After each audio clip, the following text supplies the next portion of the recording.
تو رمضان المبارک کے مہینے میں اس بات کا خیال رکھیں کہ روزے کی حالت میں ہماری زبان سے جھوٹ نہیں نکلنا چاہیے، روزے کی حالت میں کسی کی غیبت نہیں ہونی چاہیے، روزے کی حالت میں کسی پر ظلم نہیں ہونا چاہیے، روزے کی حالت میں کسی کے خلاف پروپیگنڈا نہیں ہونا چاہیے، روزے کی حالت میں ماں باپ کو نہیں ستانا، روزے کی حالت میں حرام کی کمائی نہیں، روزے کی حالت میں اپنے دل میں کسی کے بارے میں کینہ، کسی کے بارے میں حسد، کسی کے بارے میں بغض نہیں رکھنا چاہیے۔ کم از کم اس بات کا تو خیال کرو کہ یہ رحمتوں کا مہینہ، برکتوں کا مہینہ، غمخواری کرنے کا مہینہ، صبر کا مہینہ۔ اللہ کے رسول صلی اللہ علیہ وسلم نے فرمایا کہ رمضان کا مہینہ صبر کا مہینہ ہے اور صبر کا بدلہ جنت ہے۔ تو کم از کم اس مبارک مہینے میں ہم ان بڑے بڑے گناہوں سے روزے کی حالت میں اپنے آپ کو بچائیں۔ یہ رمضان المبارک کا احترام اتنا تو کریں کہ ہم اس مہینے کی قدر اتنی تو کریں کہ اس مہینے کا خیال کرتے ہوئے،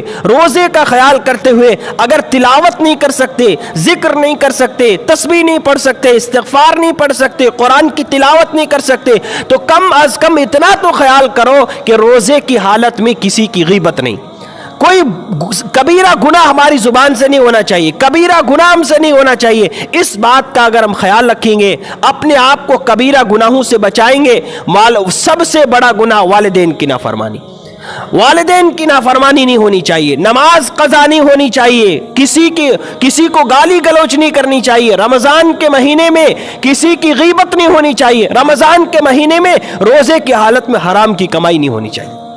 اس بات کا خیال کرو کہ ہم اس مبارک مہینے میں زکوٰۃ نکالنے کا اہتمام کریں، صدقہ دینے کا احترام کریں، خود بھی صدقہ نکالیں، اپنے اولاد کو بھی ترغیب دیں، کیونکہ اس مبارک مہینے میں اگر کوئی نفلی صدقہ دیتا ہے اللہ اس کا ثواب فرض کے برابر، اور اگر فرض زکوٰۃ دیتا ہے اس کا ثواب 70 فرضوں کے برابر۔ اندازہ لگاؤ کتنی بڑی رحمتوں والا مہینہ ہے۔ اس مہینے کا احترام کرتے ہوئے ہم عبادات میں حصہ لگائیں، قرآن کی تلاوت، ذکر، تسبیح، استغفار کی کثرت، اور جنت کی طلب، جہنم سے پناہ مانگیں۔ تو ان باتوں کا ہم خیال کریں گے، موبائل سے دور رہیں گے، انٹرنیٹ سے دور رہیں گے، گناہ کے کاموں سے دور رہیں گے، لغویات سے دور رہیں گے، اور محفلوں سے، جھوٹی محفلوں سے دور رہیں گے، تو ہماری رمضان المبارک کا جو وقت ہے یہ اچھے کاموں میں گزرے گا، اور اللہ اللہ کرنے میں گزرے گا، نیک کاموں میں گزرے گا، تو ہمارا تعلق اپنے رب کے ساتھ مضبوط ہوگا۔ تو رمضان المبارک کے مہینے میں ہم اس بات کا خاص خیال رکھیں کہ ہماری زبان سے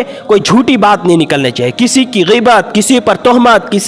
کسی پر جھوٹا الزام، کسی پر ظلم، حرام کی کمائی، اپنے دلوں میں حسد، بغض، عداوت، کینہ رکھنا، ان تمام چیزوں سے اگر ہم اپنے دلوں کو پاک کر لیں گے تو اس دل میں اللہ کی محبت آئے گی۔ تو رمضان المبارک کے مہینے میں اپنے آپ کو گناہوں سے بچائیں، اور غلط کاموں سے بچائیں، بد نظری سے بچائیں، جھوٹ بولنے سے بچائیں، موبائل میں غلط چیزیں دیکھنے سے بچائیں گے تو ہمارا رمضان المبارک کا مہینہ اچھے کاموں میں گزر جائے گا۔